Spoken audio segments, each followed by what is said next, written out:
Hello दोस्तों, स्वागत है आज आपका नई वीडियो में। BSKG 178 इग्नू की जो बुक है प्राचीन भारतीय राजनीति, इसका जो 6th चैप्टर है इस वीडियो में हम वो पूरा करने वाले हैं, जिसका नाम है राज्य के प्रकार। राज्य के प्रकार, इकाई की रूपरेखा।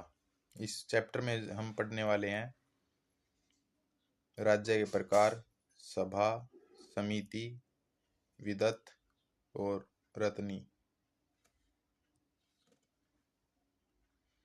और ये कुछ प्रश्न भी पढ़ने वाले हैं, तो प्रस्तावना है इसकी, ये पढ़ते हैं। प्राचीन भारतीय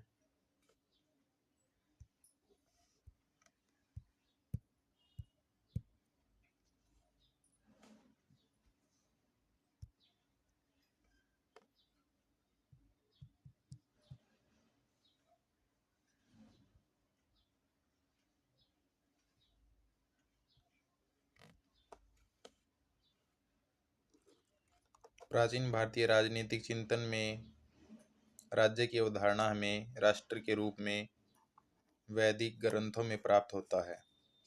वैदिक वाङ्मय में राज्य के पर्यायवाची के रूप में राष्ट्र का उल्लेख अनेकत्र प्राप्त होता है। राज्य पद का स्पष्ट उल्लेख रामायण, महाभारत और स्मृति ग्रंथ, अर्थशास्त्र आदि ग्रंथों में सप्तांगीय रूप में प्राप्त होता है। महाभारत के शांति पर्व में राजा के द्वारा 7 अंगों की रक्षा तथा राज्य पर परिपालन हेतु उपदेश दिया गया है।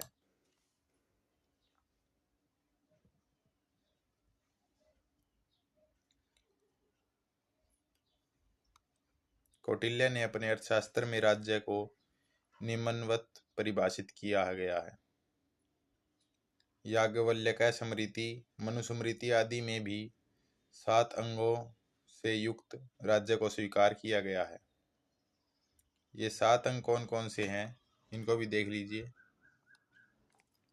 स्वामी, अमात्यपुर, सुछत्र, राज्य, दंड, राष्ट्र और कोश।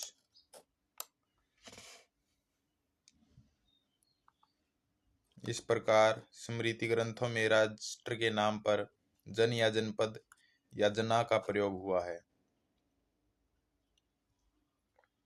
राज्य को सप्तात्मक प्रकृति या सप्तावयव युक्त समुच्चय रूप में स्वीकार किया गया है। D.R. भंडारकर ने भी प्राचीन भारतीय राज्य को मूलतः राजतंत्रात्मक तथा सप्त प्रकृतियात्मक माना है।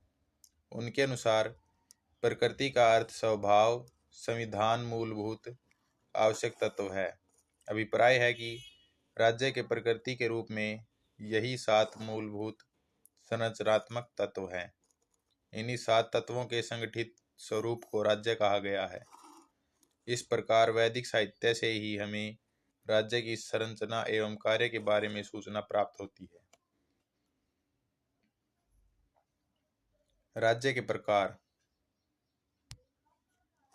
प्राचीन भारतीय शासन पद्धति के विविध प्रकारों का उल्लेख प्राप्त होता है।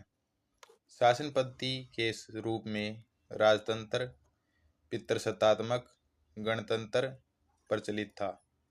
शासन के विविध प्रकार हमें प्राचीन साहित्य में प्राप्त होता है, लेकिन जो वैदिक काल में राज्यों में राजकीय अनुक्रम होता था, अर्थात जो छोटे राजा थे बड़े राजा के नीचे होते थे, इस प्रकार ये एक जो प्रक्रिया थी नियमित चलती रहती थी। ऋग्वेद में भी बड़े राजा के लिए सम्राट शब्द का उल्लेख प्राप्त होता है। जो ऋग्वेद ग्रंथ है, जो वेद है, उसमें जो वर्णन किया गया सम्राट शब्द का प्रयोग किया गया है बड़े राजा के लिए। और ऐत्रेय ब्राह्मण के राजसूय यज्ञ के प्रसंग वर्णन में साम्राज्य भोज, स्वराज्य, वैराज्य, पारमेष्ठ्य राज्य, महाराज्य, अधिपत्य, आदि उपाधियों का वर्णन प्राप्त होता है तथा विविध दिशा में अलग अलग विशेष देवी देवताओं को अलग अलग राज्य के लिए प्रतिष्ठित किया गया है। जैसे कि उदाहरण, इंद्र जो भगवान है, वर्षा के देव हैं, इंद्र को पूर्व दिशा में साम्राज्य हेतु और सामान्यतः प्रत्येक दिशा के लिए अलग अलग राजा एवं देवता का निर्देश प्राप्त होता है।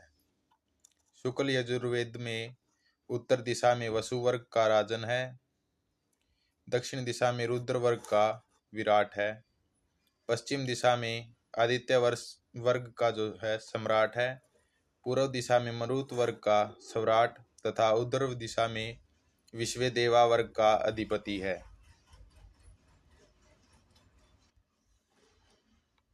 उपयुक्त विवरण है जिससे स्पष्ट है कि राजन, विराट, सम्राट, भोजस, सौराट, महाराज्य आदि देश के विविध क्षेत्र पर आधारित होता था।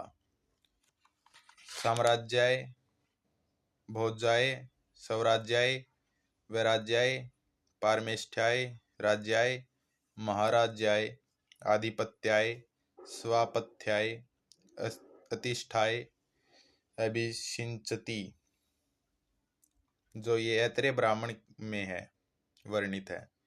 शुक्र नीति में उपाधियां शासकों के वित्तीय क्षमता पर आधारित हो गई थी। जो शुक्र नीति है उसके आने तक जो है उपाधि जो राजा के नाम के आगे लगती है वो वित्तीय क्षमता यानी कि किसके पास कितनी वित्तीय क्षमता, मतलब कितना अमीर है वह राजा, उसके आधार पर आधारित हो गई थी।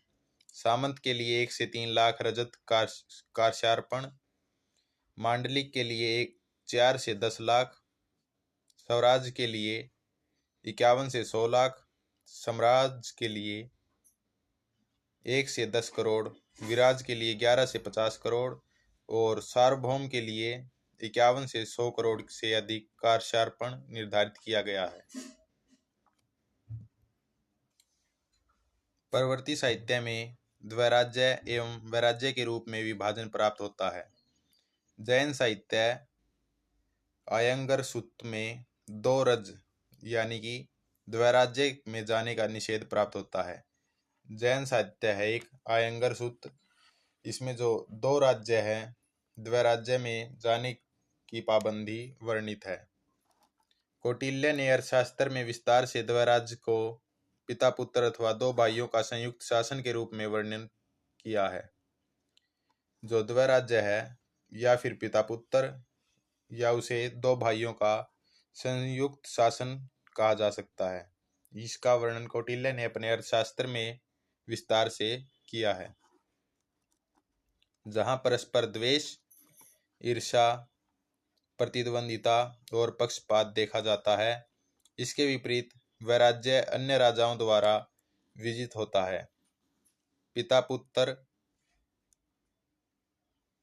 का जो राज्य था, पूर्ववर्ती आचार्य देवराज्य की तुलना में वैराज्य को अधिक श्रेष्ठ मानते थे। जो पूर्ववर्ती आचार्य थे देवराज्य की तुलना में वैराज्य को अधिक श्रेष्ठ यानी कि शक्तिशाली मानते थे, जबकि कौटिल्य के अनुसार देवराज्य में आत्मीयता अधिक होती है, जबकि वैराज्य में विजित राजा बलपूर्वक शासन करता है। द्वैराज्य में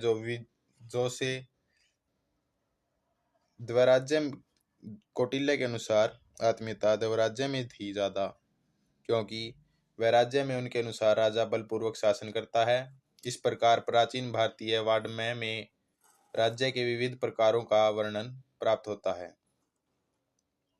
आगे है सभा। वैदिक वाङ्मय में राज्य की निरंकुशता पर नियंत्रण रखने के लिए सभा और समिति नामक 2 महत्वपूर्ण संस्थाएं थी। सभा एक और दूसरी समिति। इसके अतिरिक्त पुरोहित, सेनानी, ग्रामणी, विदत, रत्नी आदि भी राजा एवं राज्य के नियंत्रण एवं संचालन में महत्वपूर्ण भूमिका निभाते थे। ये संस्थाएं राजा को भी सभी प्रकार के राजनीतिक क्रियाकलापों में सहयोगी होते थे।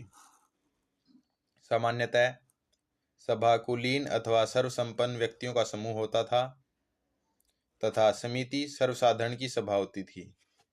सामान्यतः जो नॉर्मली ये सभा थी, इसमें कुलीन वर्ग यानी कि अमीर वर्ग के लोग और जो जिनके पास लगभग सभी सुविधाएं होती है उनका समूह सभा कहलाता था। और समिति थी वो साधारण यानी गरीब दबे कुचले वर्ग की समिति होती थी। समिति में उनकी गरीबों की सभा होती थी। राज्याभिषेक अथवा अन्य सभी राजकीय कार्यों में सभा एवं समिति के मध्य पूर्ण मतक्य पर बल दिया जाता था। वैदिक वाङ्मय में सभा एक पूर्णतः प्रचलित एवं सर्वमान्य संस्था थी। सभा शब्द का व्युत्पत्ति परक अर्थ होता है सहमति, अर्थात सहयोग से चमकने वाली। सभा का अपर नाम वरिष्ठा भी है। वरिष्ठा यानी कि सीनियर जो होती है, जिसकी ज्यादा वैल्यू है, वह सभा थी, अर्थात दृढ़ संकल्प से युक्त श्रेष्ठ मनुष्यों का समूह। ऋग्वेद में अनेक स्थलों पर सभा का प्रयोग किया गया है। ऋग्वेद के अष्टम मंडल में वर्णित है कि इंद्र के समर्थक अस्वादित से युक्त धनाढ्य सुसंपन्न लोग सभा में जाते थे। सभा द्वारा न्याय को प्राप्त व्यक्तियों को प्रसन्नता होने तथा दोषयुक्त होने का विवरण प्राप्त होता था। सभा के अंदर जो कुलीन वर्ग के उनके जो निर्देशित करने वाले लोग आते थे, वे दोषयुक्त होने पर उन्हें दंड भी देते थे व्यक्तियों को जिनको दोषी ठहराया जाता था। और प्रसन्नता होने का, व्यक्तियों को प्रसन्न करने के लिए भी या उनकी दंड को माफ करने के लिए भी कुलीन वर्ग की यह सभा होती थी, उसमें वो निर्णय निकाला जाता था। अथर्ववेद में सभा व समिति को प्रजापति की दो समान पालन करने योग्य पुत्रियां तथा सभा को उत्तम परामर्श प्राप्त होने के लिए अभिलाषी किया गया है। अथर्ववेद है, उसके अंदर सभा या फिर समिति है, उसको प्रजापति की दो समान पालन करने योग्य पुत्रियां जैसे दर्शाया गया है। सभा को उत्तम परामर्श प्राप्त होने के लिए अभिलाषी किया गया है। उत्तम परामर्श के लिए सभा है। साथ ही सभा में विवेकपूर्ण एवं विनम्र वाणी के लिए सामर्थ्य एवं सद्बुद्धि हेतु प्रार्थना की गई है। अथर्ववेद में सभा को नरिष्ठा नाम से संबोधित करते हुए कहा गया है कि जो भी सभासद हो वह मेरे लिए समान विचार व वाणी वाले हों। शुक्ल यजुर्वेद के वाजस्नेयी संहिता में, जो शुक्ल यजुर्वेद है उसकी वाजस्नेयी संहिता में सभा के रक्षक सभापाल तथा सभा निर्वाचितों ब्राह्मणों व वरिष्ठों का प्रशासनिक उद्देश्य के लिए संगठित रूप का वर्णन है। पीड़ित व्यक्ति सभा में न्याय प्राप्त करने जाते थे। धर्माय संभाचरण यजुर्वेद के ग्रंथ में लिखा गया है। निष्कर्षतः वैदिक काल में सभा समाज के उच्च वर्ग का प्रतिनिधित्व होता था, जिसमें समाज के प्रतिष्ठित लोग सभासद होते थे। वैदिक काल के समय जो सभा होती थी उसमें ऊंचे वर्ग यानी अमीर वर्ग का प्रतिनिधित्व होता था और जिसमें समाज के प्रतिष्ठित लोग सभा के मेंबर होते थे। राजा सभा के अध्यक्ष या सभापति होता था। राजा के सभी प्रकार के कार्यों पर परामर्श व अंतिम निर्णय सभा के माध्यम से होता था।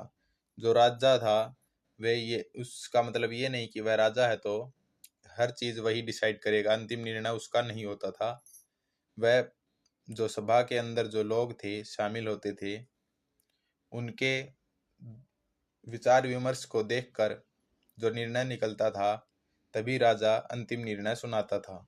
उत्तर वैदिक काल में सभा में स्त्रियां का सभासद के रूप में उल्लेख नहीं मिलता, यानी कि उत्तर वैदिक काल के समय स्त्रियां थी, उनको सभा में नहीं मिलाया जाता था। आगे है समिति। प्राचीन भारतीय राजनीतिक संस्था में समिति सर्वसाधारण सर्वसाधारण सामान्य जनता का प्रतिनिधित्व करता था। प्राचीन जो भारतीय राजनीतिक संस्था थी उसमें समिति है वो सर्वसाधारण यानी कि साधारण से भी नीचे जो लोअर क्लास जो फैमिलीज होती थी, सामान्य जनता, उनका प्रतिनिधित्व करती थी समिति। समिति पद सम प्लस इति से बना है जिसका अर्थ है एकत्र करना। राजा का निर्वाचन समिति के माध्यम से किया जाता था। विषयों द्वारा निर्मित समिति ही राजा का निर्वाचन करता था। ऋग्वेद में समान लक्ष्य, नीति एवं मन के साथ कार्य करने वाली संस्था के रूप में है। राजा समिति में उपस्थित होता था। यदि राजा समिति में उपस्थित नहीं होता था तो उसे असत्य राजा कहा जाता था। अगर राजा समिति में नहीं उपस्थित हुआ तो उसको झूठा राजा कहा जाता था, उसको राजा नहीं माना जाता था। समिति अपने वक्तव्य इस प्रकार देते थे जो समिति में सर्वसम्मति से स्वीकृत हो जाए। संग्रामा समित्यस्तेषु चारु वदेम ते। अथर्ववेद के अनुसार समिति राज्याभिषेक, युद्धकाल और राष्ट्रीय संकट काल में बैठक होती थी। समिति में राज्याभिषेक, युद्धकाल और राष्ट्रीय संकट काल के समय जो बैठकें होती थी उसके बाद निर्णय लिया जाता था कि आक्रमण किया जाए, इसकी युद्ध की स्थिति में हमें क्या करना चाहिए, राष्ट्रीय संकट आ जाए तो उसका कैसे निवारण किया जाए, और जो राजा के पुत्र या फिर जो नया राजा बनने वाला युवराज हो उसका राज्याभिषेक की बातें होती थी। प्रत्येक जन का आधिपत्य राजा या सम्राट के हाथ में ही होता था। धुवायते समिति कल्पतामि, ऋग्वेद में ये कथन है। विदथ, विदथ क्या है इसको भी आइए समझते हैं। प्राचीन भारतीय राजनीति में वैदिक काल में विदथ महत्वपूर्ण संस्था थी। विदथ जो है संस्था का नाम है। विदथ शब्द विद धातु से निष्पन्न है, यानी विद धातु से बना हुआ शब्द विदथ, जिसका अर्थ है ज्ञान, लाभ एवं सत्ता। विदथ शब्द के तीन अर्थ निकाले जाते हैं आमतौर पर, ज्ञान, लाभ और सत्ता। अर्थात ज्ञान, लाभ अर्थ में ही सभा, संगोष्ठी सभा का अर्थ ग्रहण किया गया है। ऋग्वेद में विदथ का प्रयोग अधिक हुआ है। विदथ और समिति से इस अर्थ में भिन्न प्रतीत होता है कि विदथ में स्त्रियों की सहभागिता सुनिश्चित होती है। विदथ और समिति में इस अर्थ में ये अलग प्रकार से प्रतीत होता है क्योंकि विदथ में स्त्रियों की सहभागिता मतलब सुनिश्चित है, जरूरी है या फिर पक्का ही उसमें स्त्रियां होती है, लेकिन समिति के अंदर जो है स्त्रियों का वर्णन नहीं किया गया है, स्त्रियां उपलब्ध नहीं थी। ऋग्वेद के प्रथम मंडल में योषा नामक स्त्री के विदथ में सहभागिता ग्रहण करने का स्पष्ट निर्देश प्राप्त होता है। गुहा चरन्ति मनुष्यो न योषा स्वभावती विदथेव समवाक। विदथ में युवक द्वारा युवती के शामिल किया जाता था। आस्थापयन्त युवतीम युवान शुभे। सूर्या द्वारा विदथ को एकत्रित लोगों को संबोधित किए जाने का उल्लेख है। विदथ का संबंध सैनिक, नागरिक तथा धार्मिक कार्यों से था। विदथ धीमी छत्रम राजाना प्रदीवो दधावे। आगे जो है रत्नी, रत्नी से आप क्या समझते हैं इसको हम देखते हैं। प्राचीन भारतीय राजनीति में अथर्ववेद में राजा का निर्वाचन करने वाले को वेद में रजाक्तरा कहा जाता था। अथर्ववेद में धीवर, रथाकार, लोहकर्मकार, विद्वान, सूत, ग्राम प्रमुख आदि को राजकर्ता कहा गया है तथा इन्हें राज्याभिषेक जैसे महत्वपूर्ण अवसर पर उपस्थित होने के लिए कहा गया है।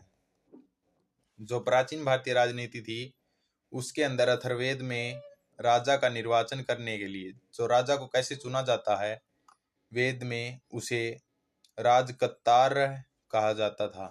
अथर्ववेद में धीवर, रथाकार, लौह कर्मकार यानी कि लोहार, विद्वान सुत और जो गांव का प्रमुख है उसको राजकर्ता कहा गया है तथा इन्हें राज्याभिषेक जैसे महत्वपूर्ण अवसर पर उपस्थित होने के लिए कहा गया है।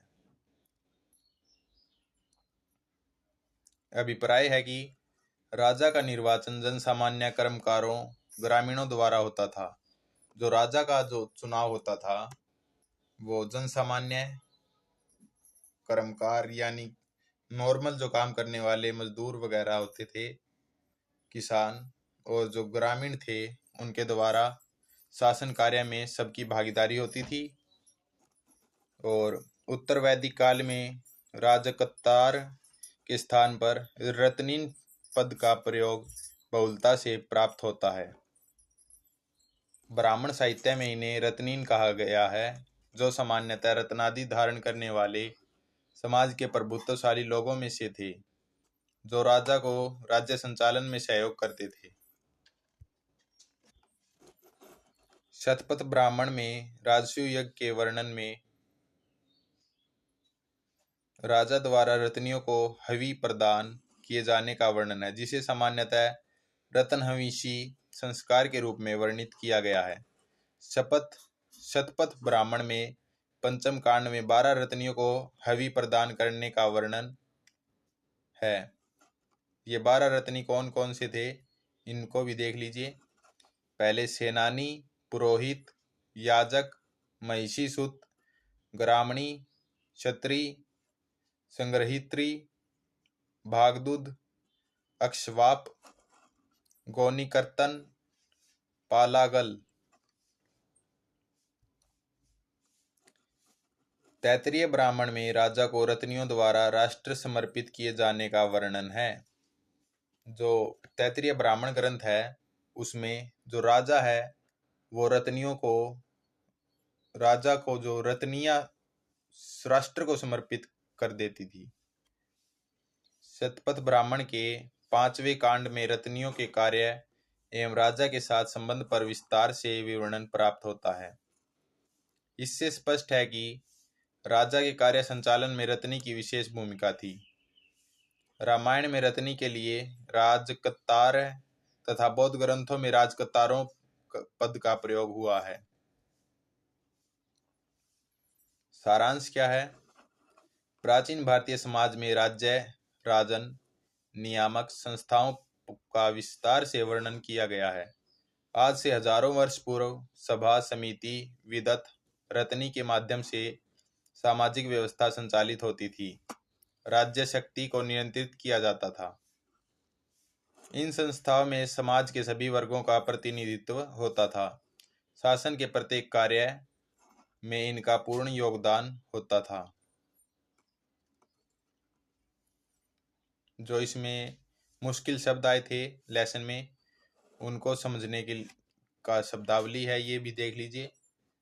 द्वैराज्य, शासन पर 2 राजाओं या 2 लोगों का नियंत्रण होना द्वैराज्य कहलाता था। वैराज्य, अन्य देश के राज्य द्वारा विजित क्षेत्र, जो अन्य देश आकर उसे जीत लेता था उसे वैराज्य कहा जाता था। सभा यानी कि उच्च सदन, समिति सामान्य प्रतिनिधियों का सदन, विदत विद्वान लोगों का समूह, रत्नी रतन आदि का व्यापारी वर्ग। जो बौद्ध प्रश्न है इनको भी एक बार देख लीजिए। प्राचीन राजनीतिक ग्रंथों में राज्य के कितने अवयव होने चाहिए? इनके उत्तर आप कमेंट बॉक्स में कमेंट करिए और मैं इनके उत्तर पिन कर दूंगा, आप वहां से देख लीजिए। अगर आपको पता है तो पहले आप बिना देखे उसको अपने उत्तर को कमेंट कीजिए। अथर्ववेद में सभा व समिति को किस देवता की पुत्री के रूप में वर्णन किया गया है? इसका उत्तर आपको पता होना चाहिए। 50-50 की लाइफलाइन मैं आपको इसमें दे देता हूँ। पहला जो है शिव और दूसरा प्रजापति, इन दोनों में से जो उत्तर है आपको बताना है। इतने आसान उत्तर को भी आप अगर नहीं बता पाए तो आपको रेगुलर स्टडी की बहुत जरूरत है। अगला प्रश्न है, प्राचीन भारतीय राजनीति में वर्णित राज्य के प्रकारों का वर्णन करें। और दूसरा है, निम्नलिखित पर टिप्पणी कीजिए। सभा, समिति, विदत, रत्नी, द्वैराज्य एवं वैराज्य। ये हमने चैप्टर में कंप्लीट कर लिए थे। अगर आपको समझ अब भी नहीं आया तो दोबारा वीडियो देख लीजिए। उम्मीद है आपको वीडियो अच्छी लगी होगी और अच्छे से समझ आ गया होगा। वीडियो को लाइक करिए और चैनल से जुड़ने के लिए सब्सक्राइब करें और आने वाली वीडियो के लिए नोटिफिकेशन बेल को ऑन कर दीजिए। धन्यवाद।